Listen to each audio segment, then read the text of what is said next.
All right, for this one, again, it doesn't matter that it is a double passage. We are treating this just like any other evidence pair question. It's just about the one passage, so we just focus on the one passage. And when we do, we always want to follow the QLC method, so that way we can stay organized as we jump around here. So let's make sure we know what we want. The author of passage 1 suggests that an advantage of the method Lewis's team used to grow microorganisms is that. So here's the key piece. I don't need to necessarily understand the method. I just need to know why it was good. What was an advantage of it? So now let's go to the lines. Which choice provides the best evidence? Well, 17 to 21. That is right here. But only about 1% of these organisms can be grown in a lab. The rest, in staggering numbers, have remained uncultured and of limited use to medical science until now. So, okay, that until now is doing a lot of work here. It's telling me something has been fixed. There was a problem. They are uncultured, whatever that means, so limited use. Let me write that, limited use until now. Something has been fixed.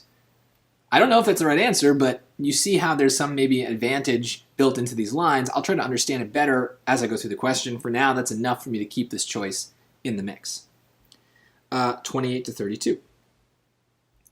That is right here. B. To do this, the team designed a gadget that sandwiches a soil sample between two membranes, each perforated with pores that allow molecules like nutrients to diffuse through but don't allow the passage of cells. Okay, so somehow the membranes seem to be important. Again, I don't need to understand beyond that, but it seems like they've designed a membrane that does something special. It lets some things through, not other things. Cool, we'll leave that too. 32 to 34. That's right here. We just use it to trick the bacteria into thinking that they are in their natural environment. Okay, well, it's kind of weird that's a quote. But maybe there's an advantage there. It tricks the bacteria. Those two seem like the same advantage, but I don't know. I don't really care at this point. We'll figure it out later. That seems like an advantage enough to keep it in. 44 to 47. It's likely that teixobactin is effective because of the way it targets disease. The drug breaks down bacterial cell walls by attacking the lipid molecules the cell creates originally. Well, that sounds like an advantage of this chemical, not an advantage of the method that they used. So I need to make sure I'm talking about the method in this experiment. This just is talking about a chemical. So maybe I keep it because maybe it's a little bit removed and there's something that I can pull out of it, but it certainly does not seem as related to the actual experiment as A, B, and C did. So I'm pretty sure it's wrong. Now we go to those choices. Let's see if they help us understand those line references a little bit better with minimal understanding of the science. I don't want to have to get too deep into it. The advantage is that it identifies the requirements for soil bacteria to thrive and replicates those features in artificial soil. Wow, that's very specific. So, okay, so things are uncultured and of limited use. They've got the membranes that allow it to diffuse. I don't really see this in those lines. The requirements for soil bacteria to thrive. It's just not that specific. Maybe I'm missing something, but I just don't see any of those ideas in those line references. So I'm pretty sure that's wrong. B, it enables soil bacteria to take in more nutrients than they typically consume in natural settings. Okay, wait a minute. There's about the membranes.